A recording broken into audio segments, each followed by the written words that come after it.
വേഗം വരുന്നവനായ കർത്താവായ യേശുക്രിസ്തുവിന്റെ നാമത്തിൽ സ്നേഹവന്ദനം. പ്രത്യാശയോടെയും വീണ്ടും നമ്മുടെ കർത്താവിലേക്ക് നമ്മുടെ മുഖം യാത്ര.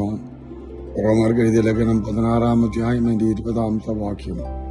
സമാധാനത്തിന് ദൈവമോ വേഗത്തിൽ സാത്താനെ നിങ്ങളെ കാൽക്കീഴെ ചതച്ചു കളയും. നമ്മുടെ കർത്താവായ യേശുക്രിസ്തുവിന്റെ കൃപ നിങ്ങളോട് കൂടെ ഇരിക്കുമാറാകട്ടെ. നമ്മുടെ ദൈവത്തിന്റെ പേര് ഒന്ന് മനസ്സിലാക്കിയാട്ട്, സമാധാനത്തിന്റെ ദൈവം.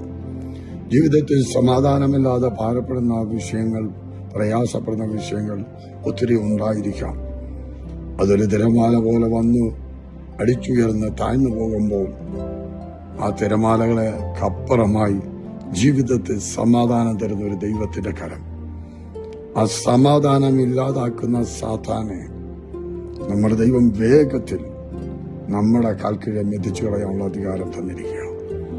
ജീവനുള്ള ദൈവത്തെ സേവിക്കുമ്പോൾ, ജീവനുള്ള ദൈവത്തിൽ ആശ്രയിക്കുമ്പോൾ പറയണം, എന്റെ ദൈവം സമാധാനം തരുന്ന ദൈവമാണ്. എന്റെ ദൈവം ആ സമാധാനത്തെ കെടുത്തിക്കളഞ്ഞ സാത്താനെ വേഗത്തിൽ എന്റെ കാൽക്കീഴിൽ മെതിച്ചു കളയാനുള്ള കൃപ നമുക്ക് തരും. പ്രത്യാശയോടും ധൈര്യത്തോടും അതിനെ അങ്ങനെ വിശ്വസിച്ചുകൊണ്ട്, അങ്ങനെ അതിനെ ഉൾക്കൊണ്ടുകൊണ്ട് ധൈര്യമായി പറഞ്ഞുകൊണ്ട് മുന്നേറട്ടെ.